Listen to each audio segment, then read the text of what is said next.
Gimana kalau misalkan gue dapat hibah atau warisan setelah menikah?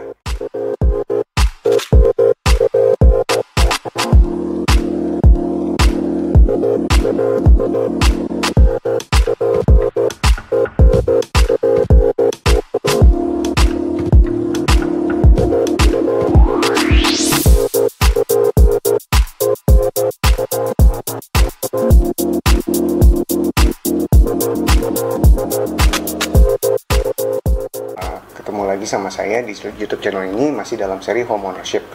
Bagi pengunjung pertama, jangan lupa langsung klik like dan subscribe ya untuk video-video selanjutnya. Jadi gini guys, ada beberapa orang yang ngirim email ke gue, nanya-nanya tentang kondisi mereka, nanya-nanya tentang kasus mereka. Dan ada beberapa yang menarik, jadi gue udah minta izin ke mereka untuk gue bring up ini ke dalam YouTube video. Jadi ada dua kasus yang bagus nih. Yang pertama itu dari Zaki. Kita baca ya masalahnya. Hai abang, saya Zaki, 32 tahun, sudah menikah 2 anak. Saat ini saya masih tinggal bersama mama. Kakak sulung saya tinggal di pulau asal istrinya. Kakak perempuan saya ikut suami. Saya dan istri memutuskan untuk tinggal bersama mama untuk merawat beliau karena beliau tinggal sendirian. Papa sudah meninggal. Listrik, kebutuhan sehari-hari dan lain-lain semuanya dari saya. Intinya saya rawat. Saya belum kepikiran untuk beli rumah. Jawaban dari pertanyaan Zaki itu merambah ke dua topik. Topik pertama adalah warisan, topik kedua adalah investasi. Saya jelasin ya. Jadi gini, jika ibu berpulang, maka semua warisan ayah dan ibu harus ditunaikan segera. Email dari email Zaki, saya nggak ngelihat aset-aset lain nih selain rumah dari ibu. Jadi jika ibu sampai meninggal dan Zaki masih tinggal di sana, Zaki dianggap berutang warisan kepada kedua kakak Zaki. Maksudnya gimana? Maksudnya gini. Jadi inilah yang terjadi jika Zaki sudah selesai merawat mama. Kakak laki-laki berhak atas 40%, kakak perempuan 20%, dan Zaki sendiri 40%. Solusi untuk Zaki adalah ada dua opsi di sini. Pertama, jika Zaki punya dana tunai 1,2 M, maka simpan dulu. Pada waktunya nanti, Zaki dapat buyout rumah itu dari kedua kakak gitu. Jadi bayar 800 juta ke kakak laki-laki, bayar 400 juta ke kakak perempuan. Hasilnya Zaki ambil tuh rumahnya ibu. Opsi kedua, jika Zaki tidak memiliki dana tunai 1,2 M, maka pada waktunya nanti rumah ibu harus Zaki jual dan Zaki harus beli rumah. Nah, dari opsi 2 ini kita masuk ke ranah investasi. Jadi gini, dari opsi 2 ini kembali Zaki punya 2 opsi lagi. Beli rumahnya nanti, menunggu selesai merawat mama, dan nanti menggunakan uang penjualan rumahnya untuk mencari rumah baru gitu ya. Itu plus-plus tuh, Zaki nggak nambah uang, nggak hilang uang. Atau opsi kedua, Zaki beli rumah sekarang, terus kemudian disewakan dan dijadikan passive income gitu. Nah, sekarang kita masuk ke ranah investasi ya. Ini adalah pilihan-pilihan yang Zaki dapat jalani jika Zaki membeli rumah sekarang. Jadi beli rumah sekarang, sewakan, jadikan passive income, dan nanti tempati rumah itu nanti aja gitu ya. Nah, misalkan Zaki beli rumah sekarang tunai, itu lihat ya, itu best case banget. Jadi nggak ada cicilan, nggak ada pengeluaran, kemudian disewakan. Misalkan Zaki dapat 2 juta per bulan pun itu masih bagus banget karena itu udah langsung profit kan. Kemudian kasus lain, misalkan Zaki ngambil KPR, misalkan cicilan KPR-nya itu 5 juta per bulan gitu ya. Kemudian Zaki dapat penyewa yang membayar 2 juta per bulan. Itu Zaki kehitungnya masih cross finance. Jadi cicilannya menjadi lebih ringan, hanya 3 juta sebulan. Ini pun bagus, banyak sekali orang-orang di luar sana yang melakukan hal seperti ini, cross financing. Atau bisa jadi kasus Zaki mendapatkan yang lebih baik. Jadi Zaki cicilan KPR-nya 5 juta sebulan, ternyata dapat penyewa, ternyata lokasinya bagus gitu ya, dan dapat penyewa yang bersedia bayar 7 juta sebulan gitu. Itu hitungannya udah auto finance KPR dan setelah auto finance KPR pun Zaki masih dapat profit 2 juta per bulan. Lumayan banget kan. Jadi KPR-nya Zaki udah nggak perlu mikirin, itu udah auto gitu ya, dan masih dapat tambahan gitu. Semoga itu ngejawab pertanyaan Zaki, dan semoga ini juga ngejawab pertanyaan-pertanyaan audience yang punya masalah yang sama ya, gitu. Jadi good luck untuk Zaki ya. Oke, sekarang surat curhat yang kedua nih. Ini lumayan oke sih pertanyaannya. Hai abang, namaku Welly. Aku baru menikah. Jadi sebelum menikah, papi memberikan sebidang tanah untuk aku. Sekarang suami ingin membangun rumah di atasnya. Apa aspek hukum yang aku harus ketahui tentang ini? Karena kok aku nggak terlalu sreg ya dengan idenya.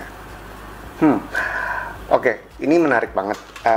Ini juga kadang gue menemukan ini beberapa kali di kasus adik-adik gue. Jadi gini, Welly dan suami harus memahami hukum kepemilikan di sini agar tidak terjadi masalah di kemudian hari gitu ya. Jadi di saat lajang sebelum menikah nih, jika perempuan atau laki-laki mendapatkan warisan atau hibah berupa tanah atau rumah sebelum menikah, maka status hukum negara dan status hukum Islamnya adalah itu harta bawaan, itu sepenuhnya milik kalian masing-masing. Pun jika kalian mapan kemudian membeli lunas sebuah rumah sendiri gitu ya, tanpa bantuan orang lain, itu hitungannya adalah 100% milik kalian. Maksudnya apa? Maksudnya jika kalian nanti sampai menikah, harta itu sepenuhnya masih milik kalian, tidak termasuk harta gonogini, tidak menjadi harta bersama. Istilahnya menjadi harta bawaan jika sampai menikah ya. Jadi dalam kasus ini Welly sebelum menikah diberikan tanah, nah itu harta bawaan untuk Welly, bukan menjadi harta bersama pada saat menikah nanti. Oke, jelas ya di sini ya.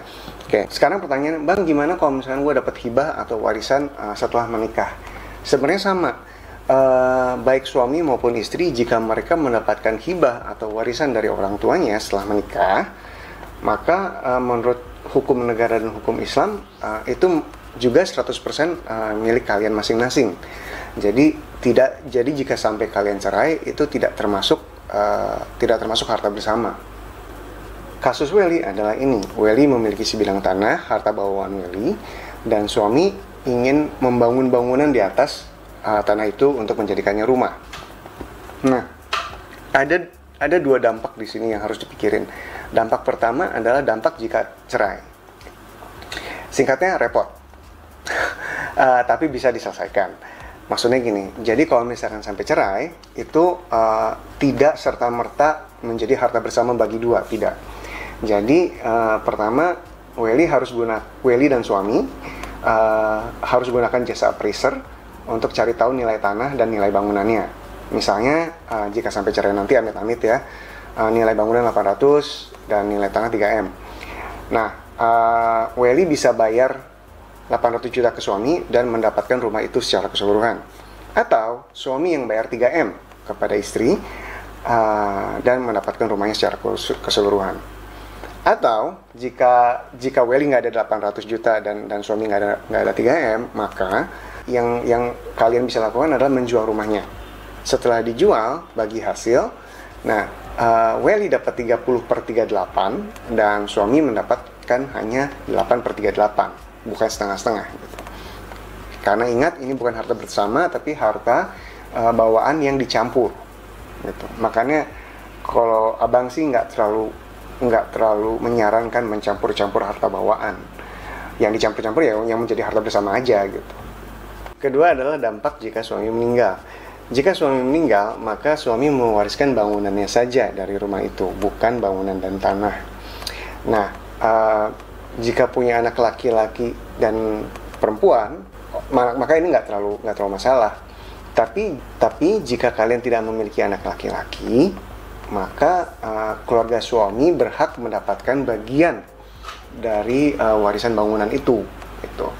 Nah, jadi yang Welly harus lakukan adalah jika suami meninggal, Welly harus sewa appraiser, rumahnya di-appraise, habis di-appraise, ditanya tuh bangunannya berapa nilainya, tanahnya berapa nilainya. Nah, misalkan bangunannya aja hanya 600 juta, nah 600 juta lah yang harus dibagikan kepada Welly sendiri, kemudian kepada adik kakak dari suami Welly gitu. Itu sih sebenarnya agak repot ya, karena kan itu sebenarnya harta bawaan yang dicampur. Nah, kalau makanya ketika misalkan kita bicara warisan atau perceraian, itu harus dipisah lagi gitu. Sebenarnya itu sih prinsipnya. Oke, saya ingin mengucapkan sekali lagi terima kasih kepada Zaki dan Welly yang udah bersedia kasusnya gue bring up.